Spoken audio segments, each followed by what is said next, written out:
Oke, baik. Bismillahirrahmanirrahim. Assalamualaikum warahmatullahi wabarakatuh. Waalaikumsalam warahmatullahi wabarakatuh. Baik, alhamdulillah pada siang hari ini kita akan melaksanakan UTS ya, sorry ini salah ya. UTS secara lisan ya. Etika bisnis Islam yang kelas A ya. Baik, masing-masing soal nanti ada waktu kurang lebih 2 menit gitu ya untuk menjawab. Jadi ujian ini dilaksanakan secara lisan, persis sama seperti pelaksanaan UAS semester sebelumnya ya, mata kuliah apa Pak lupa ya. Jadi kurang lebih sama mekanismenya. Kalian sudah pernah melaksanakannya, hanya saja sekarang berbeda mata kuliahnya seperti itu ya. Assalamualaikum. Salam, langsung saja kita mulai ya. Bapak persilahkan terlebih dahulu bagi yang ingin memulai duluan, disilahkan. Ayo Kak. Hasbi Pak. Siapa? Saya Pak. Hasbi. Benar. Satu doang dia mah. Siapa? Saya Pak. Wiwi. Sama Wiwi Pak. Oke, Wiwi dulu dah pertama ya. Astaga, Wiwi. Oke, Wiwi Astami. Baik, yang lain mohon tenang ya. Wiwi Astami sudah siap? Siap Pak. Oke, sebentar. Seger ini. kedengaran dari suaranya. Iya, setelah. Oke, Wiwi Astami, inilah dia soalnya ya.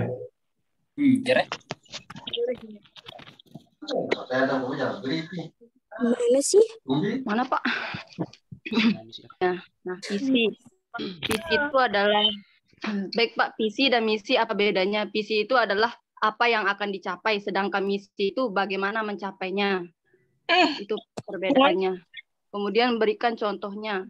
Contohnya misalnya dalam perusahaan itu visinya untuk mendapatkan keuntungan. Nah, kemudian misinya itu bagaimana mencapai keuntungan itu, yaitu dengan menjalankan usaha dengan baik-baiknya, tetap motivasi, misalnya seperti itu Pak. Oke, yang lain mohon tenang ya. Waktunya masih ada, mungkin mau ada ditambahkan, silakan. Apa sih tambahkan lagi Pak? Biasanya juga di dalam visi misi itu ada namanya tujuan perusahaan, yaitu untuk menghasilkan keuntungan, untuk mendapatkan keuntungan.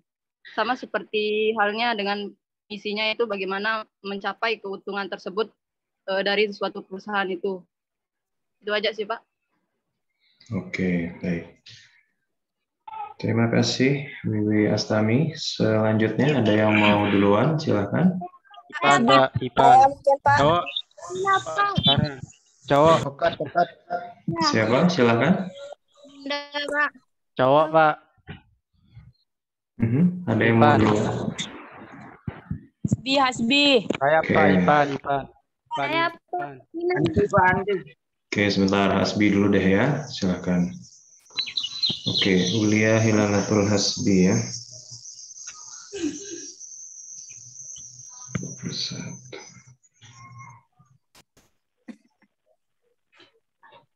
Oke, sudah siap Hasbi?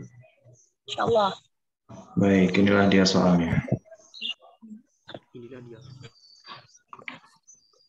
Udah ya soalnya, tapi nggak ada kelihatan. Sudah, silakan.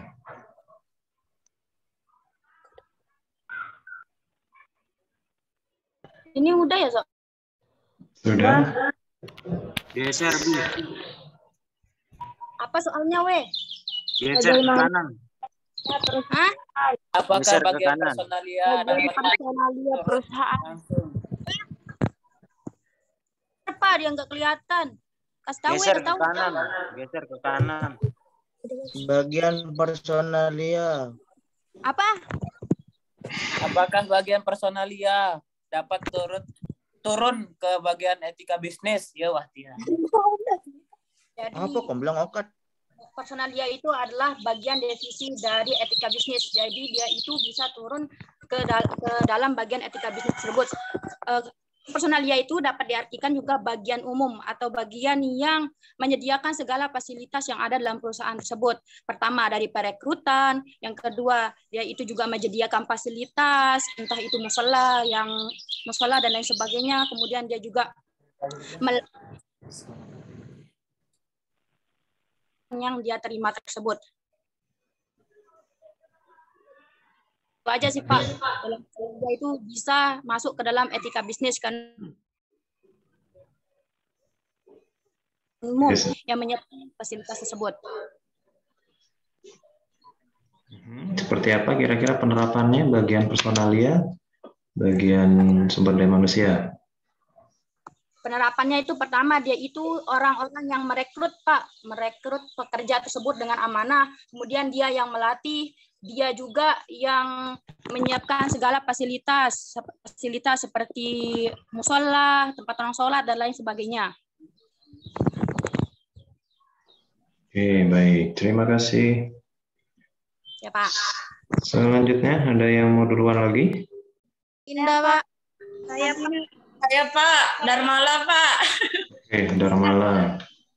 Aduh. Disebut namanya ya nanti yang mau duluan ya. Darmala silakan bisa ditampilkan videonya. Oke. Darmala. Ya, Darmala sudah siap?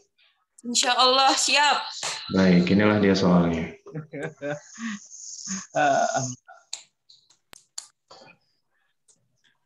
Apa itu hoak? Apa yang dapat dilakukan perusahaan untuk mengatasi hoak? Ya, baik, di sini saya akan menjawab pertanyaan dari Bapak. Hoak itu adalah berita bohong di mana hoak ini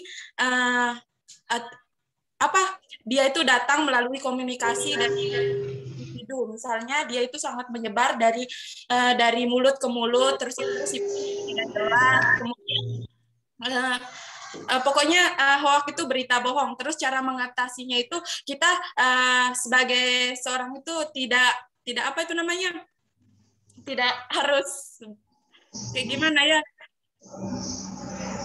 Pokoknya kita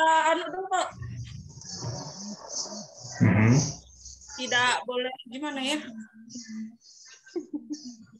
Tidak langsung kita percaya berita misalnya timbul di internet ini misalnya Vanessa Angel meninggalkan, kita harus apa itu namanya, kita tidak perlu percaya dulu Pak, kita harus membutuhkan klarifikasi terlebih dahulu, kan ada di situ juga namanya kompensasi itu kan Pak, dia itu surat menyurat seperti itu Pak, legalitas untuk mengatasi berita bohong yang sering tersebar kayak gitu kan, legal hitam di atas putih seperti itu Pak. Intinya kita itu tidak jangan mudah percaya apapun yang di-share dari WA, apapun itu Pak. Kita harus mencari informasinya lebih dalam lagi, jangan langsung percaya seperti itu. Oke, mau ditambahkan waktunya masih ada? Itu mungkin itu aja cirinya itu dia itu cepat tersebar dari mulut ke mulut, yaitu individu-individu kan, terus itu sumbernya itu tidak jelas, terus itu menyebar dengan sangat cepat seperti itu Pak. Oke, baik. Terima kasih Darmala. Leger saya Bapak. Leger deh. Oke, ada yang mau duluan lagi? Rinda Suswati. Oke, Rinda Suswati, sebentar. Mbak Rinda. Oke, Rinda sudah siap? Ya Pak. Oke, baik. Inilah dia soalnya.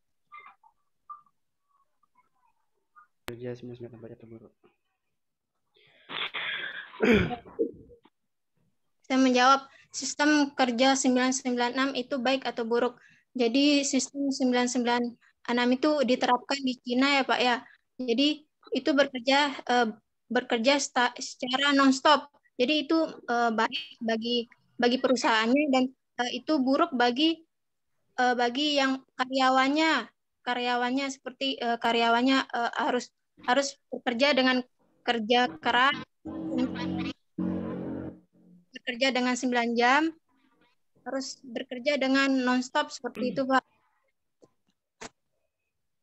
Baik bagi perusahaannya dan buruk bagi karyawannya itu sendiri. Gitu, Pak. Mau ditambahkan lagi, masih ada waktunya. Mungkin maksudnya 996 itu apa itu? Nomor telepon atau apa itu?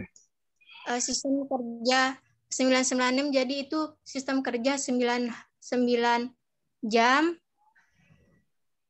90 menit itu sih sistem kerja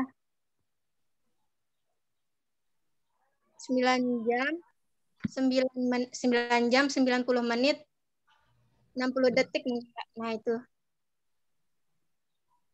Oke. Cukup? Mau ditambahkan lagi? Itu aja, Pak.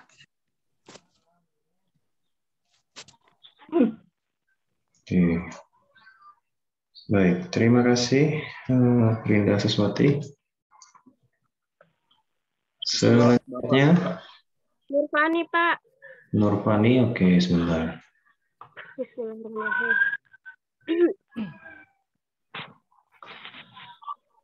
Nurfani.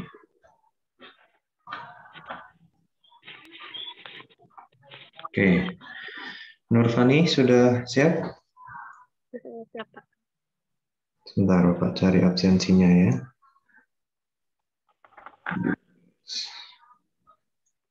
Oke, Nurfani, inilah dia soalnya.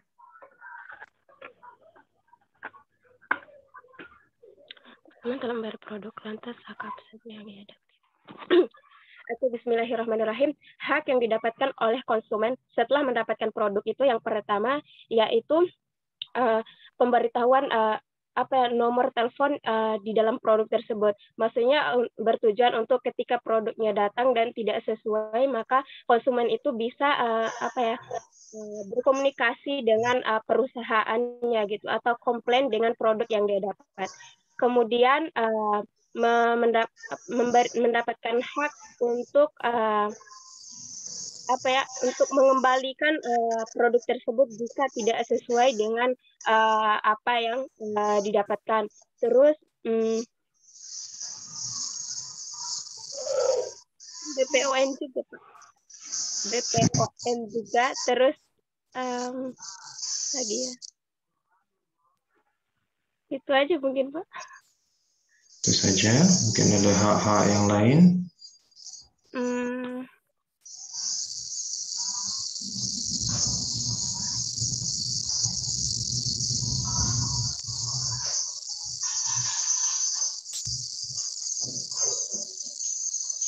Kalau barangnya ada rusak gimana?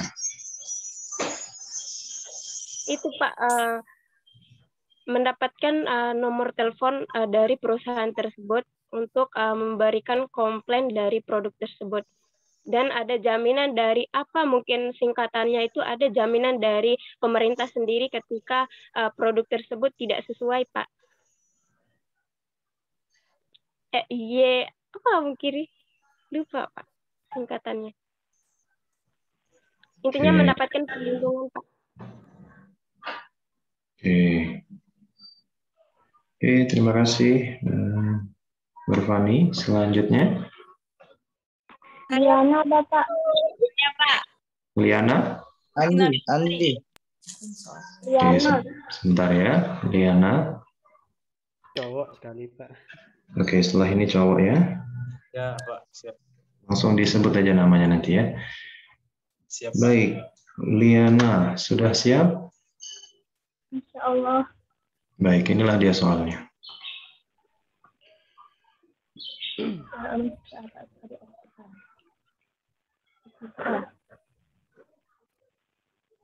Secara umum, etika dapat diartikan sebagai sebuah perilaku atau di perorangan. Terus, etika berasal dari bahasa Yunani yaitu etikos yang bermakna timbul dari kebiasaan atau yang dilakukan oleh perorangan. Terus sifat tersebut dilakukan secara terus-menerus. Etika juga seperti sifat atau akhlak orang tersebut. Udah Pak, mungkin hanya itu. Ya itu. Oke, kalau etika di perusahaan mungkin seperti apa kalau kaitannya dengan etika perusahaan? Misalnya mengatur baik buruknya, misalnya dalam apa namanya, mengambil seperti moral, memiliki apa namanya, kayak etika dalam menjalankan sebuah perusahaan itu. Misalnya telah dibuat peraturan oleh perusahaan tersebut, maka karyawan tersebut harus mengikuti aturan tersebut dengan menggunakan etika yang baik pastinya Pak. Mungkin cuma itu Pak. Oke, baik. Terima kasih Liana. Selanjutnya Rahmat Pak. siapa? Rahmat Hidayat. Rahmat Hidayat. Oke. Rahmat Hidayat. Oke.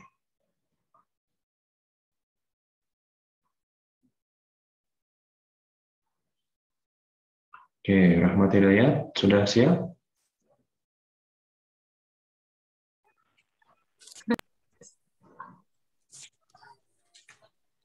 Oke, baik. Inilah dia soalnya.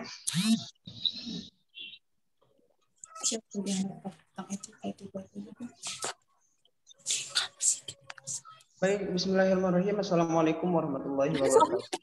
Di sini saya akan menjawab tentang pertanyaan dari Pak komunikasi. Nah, itu sudah soalnya Pak. Vertikal. Vertikal itu misalkan dari atasan ke bawah, itu ke bawah bottom misalkan, itu berarti apa? Untuk pekerjaan kepada karyawan atau motivasi dan lain sebagainya. Bottom to top itu laporan pekerjaan. Kalau horizontal itu sesama level karyawan, baik itu komunikasi, diskusi, dan apa itu satu kolaborasi mungkin Pak. Kalau yang diagonal itu antar divisi, misalkan dari divisi keuangan ke divisi perlengkapan. Misalkan kalau dari divisi perlengkapan itu ada barang yang kurang,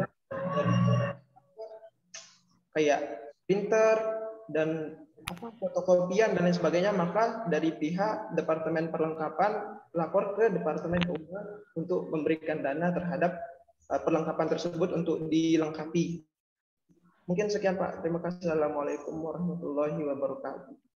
Waalaikumsalam. Oke, terima kasih. Selanjutnya siapa? Mbak Olina. Ada Pak Hartina. Mbak Olina, Pak. Oke, baik Olina. Baik Olina.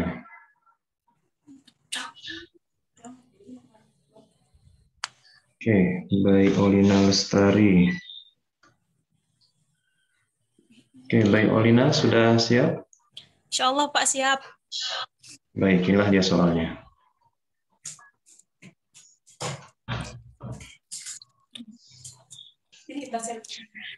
Ada dua macam riba. Yang pertama itu ada yang secara barter atau tukar menukar Pak. Contohnya itu misalnya menukar emas dengan emas.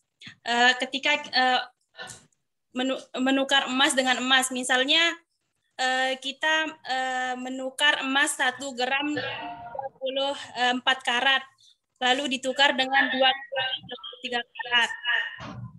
Lalu yang kedua itu riba secara pinjam meminjam. Contohnya itu seperti ketika kita meminjam uang, lalu misalnya kita minjam uang 1 juta, lalu 2 juta, seperti itu Pak. Ini dua macam-macam riba itu. Ada yang barter, ada yang pinjam meminjam. Oke. Cukup atau mau ditambahkan lagi? Silakan. bentuk ya itu aja dah Pak. Oke, baik. Terima kasih, baik Olina. Sama-sama Bapak. Selanjutnya, silakan. Siapa? Ipan, Pak, Ipan. Ivan, oke. Ivan. Sebentar. Siapa nama panjangnya Ivan? Abdul Ivan Irawan. Oh, Abdul Ivan Irawan. Oke. Abdul Ivan Irawan sudah siap? Insya Allah, Pak. Baik, inilah dia soalnya.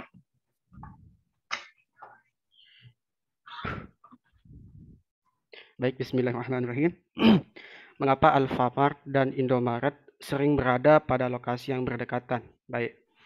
Di sini sebelum berbicara tentang pasar itu latar belakangnya itu biasaan itu ada persaingan. Jadi kenapa Alfamart sama Indomaret itu berdekatan? Itu tidak lain dan tidak bukan karena persaingan gitu, persaingan yang ketat.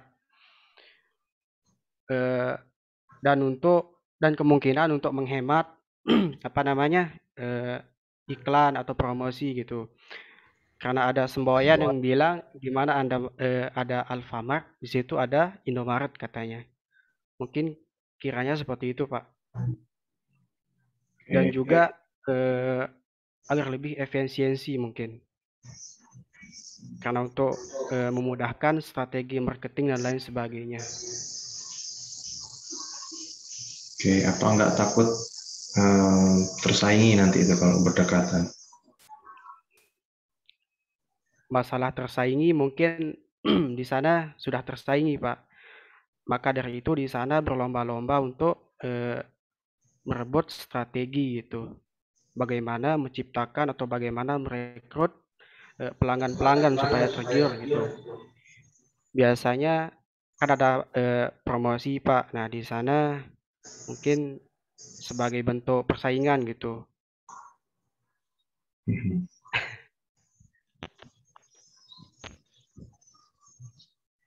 Ya kiranya seperti itu, Pak.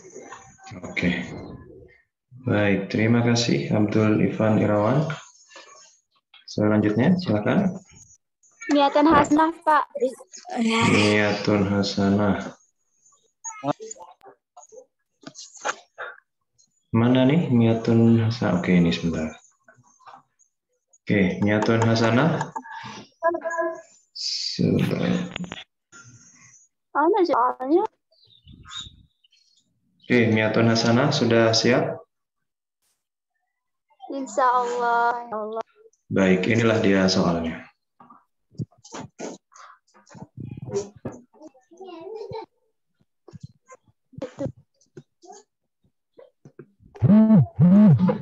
Akan persisnya bujuk dalam pembentukan kredibilitas perusahaan.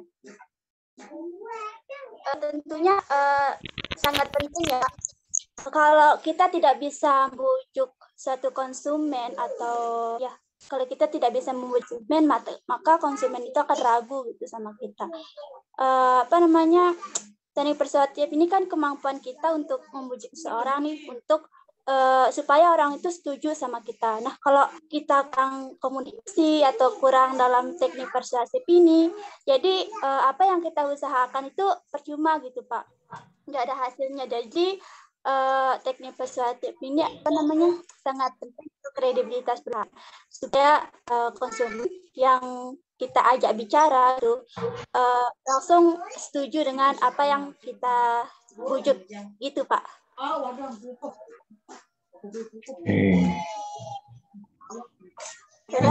Mau ditambahkan lagi silakan, mungkin contohnya seperti apa? Contohnya itu seperti kita harus identifikasi lawan bicara. Seperti kalau laki-laki itu kan, kalau perempuan itu kan suka lebih ke model. Terus kalau laki-laki itu lebih ke fungsi gitu, Pak. Jadi bagaimana cara kita untuk mengatur komunikasi kepada lawan jenis. Begitu, Pak. Oke, baik. Cukup itu saja? Saja, Pak. Oke, baik. Baik, terima kasih Bu Atun. Selanjutnya ada yang mau duluan lagi? Saya Pak, Hairul Ramdhani. Oke, Ramdhani. Oke. Sebentar. Muhammad Hairul Ramdhani ya. Oke. Baik, sudah siap?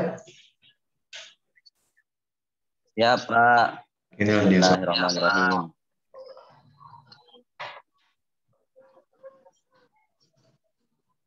Hak dan kewajiban mana yang didahulukan?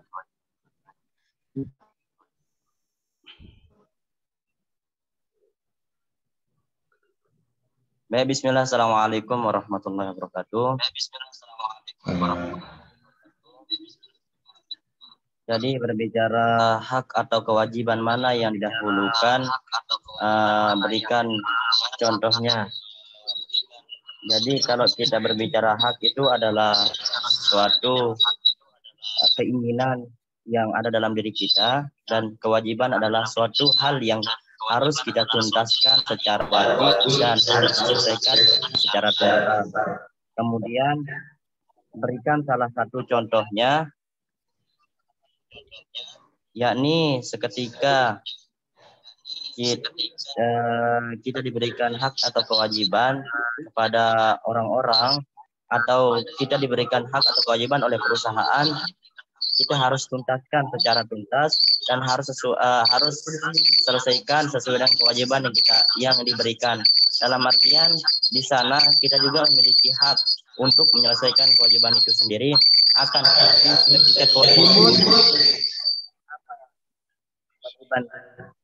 yang diberikan kepada kita itu otomatis memiliki hak untuk menolak kewajiban yang diberikan itu, karena dalam diri manusia itu sendiri memiliki hak prerogatif untuk menolak hal-hal yang tidak sesuai dengan dirinya itu sendiri.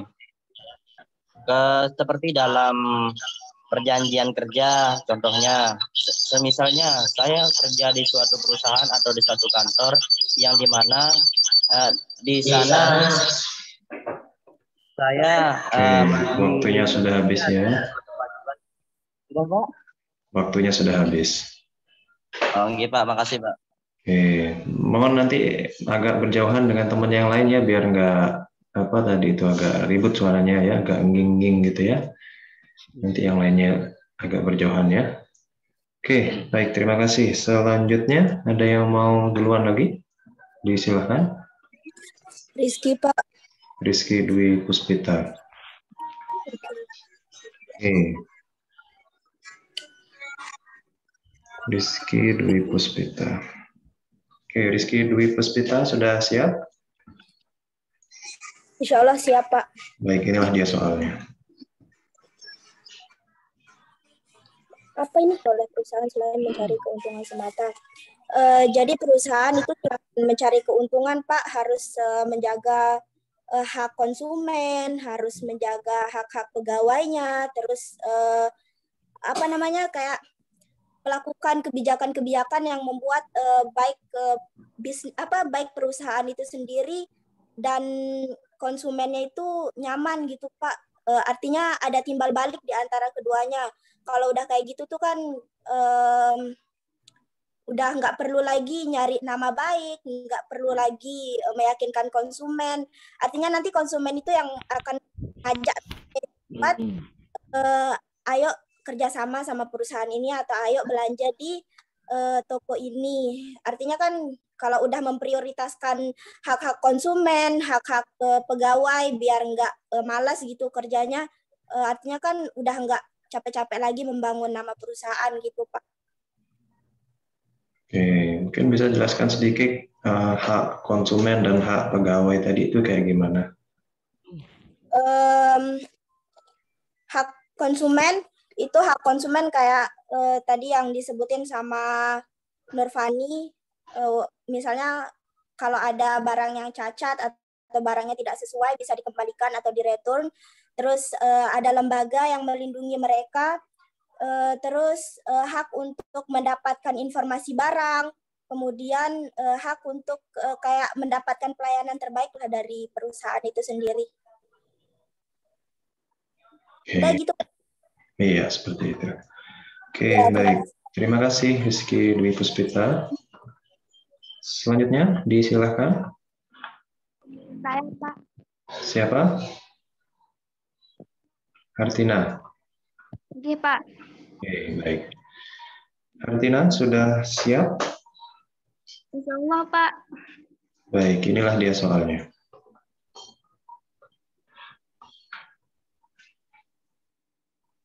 Ya ampun, divisi produksi. Baik, saya akan menjelaskan dari Bapak. Sebelumnya saya akan menjelaskan apa itu etika. Etika itu berasal dari Yunani, yaitu etika yang berasal dari bahasa Yunani yang berarti suatu kebiasaan dan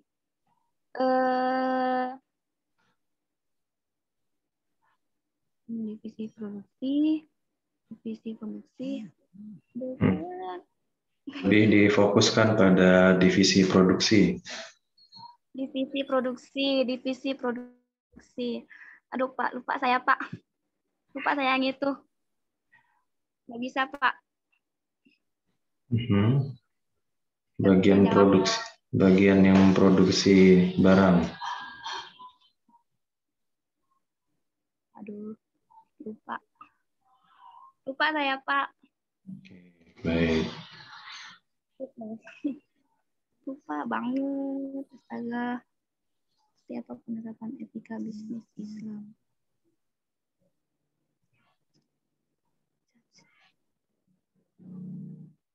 Lupa, Pak. Oke, baik.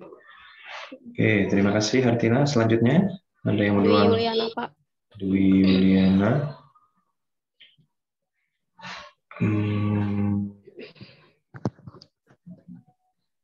Mana dia? Coba. Oh ini. Oke. Baik, Dwi Yuliana. Oke, Dwi Yuliana sudah siap? Sudah, Pak. Baik, inilah dia soalnya.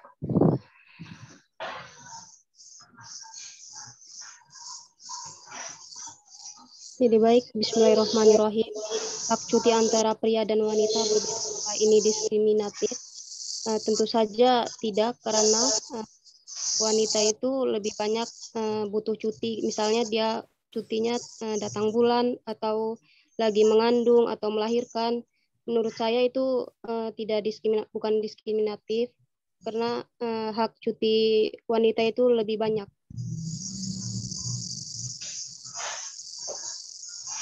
Itu, Pak. Nanti yang prianya protes nih, kenapa kok yang pria sedikit sekali hak cutinya?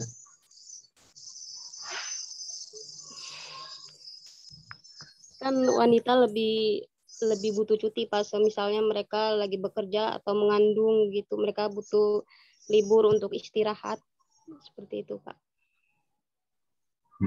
Atau butuh cuti untuk lagi datang bulan, seperti itu. Oke, apa tidak ada penggantinya begitu bagi yang pria? Mungkin diganti pakai apa gitu supaya sama dengan wanita hak cutinya?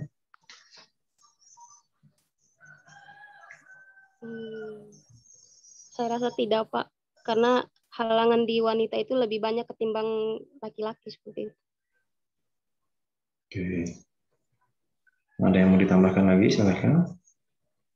Itu saja, Pak. Cukup? Oke, baik. Terima kasih, Dwi Yuliana. Selanjutnya, silakan. Ada yang mau lanjut lagi? Silakan. Kalau tidak, Bapak panggil sesuai dengan absensi ya. Oke, baik, kita mulai dari absensi ya. Aditya Chandra Sulaiman. Aditya Chandra Sulaiman. Oke, baik. Bisa dihidupkan videonya?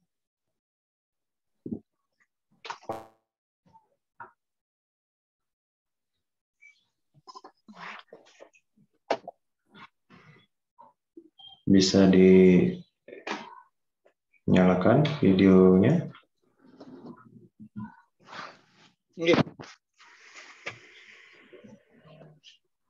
Oke, baik. Aditya Chandra Sulaiman sudah siap? Sudah Pak, siap. Insyaallah. Baik, inilah dia soalnya.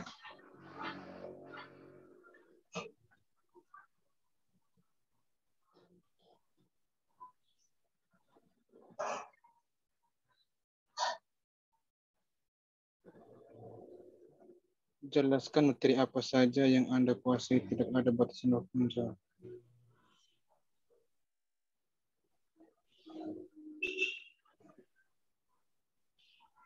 Silakan.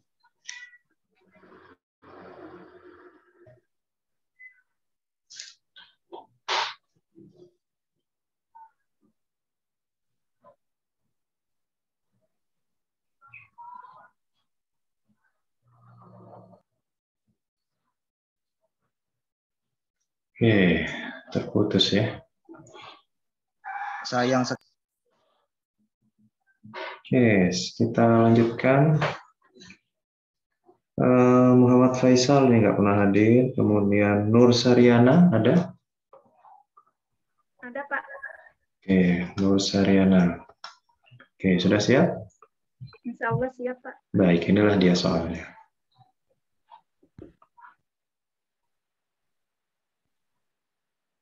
Dari mana kita dapat mengetahui budaya suatu organisasi atau perusahaan?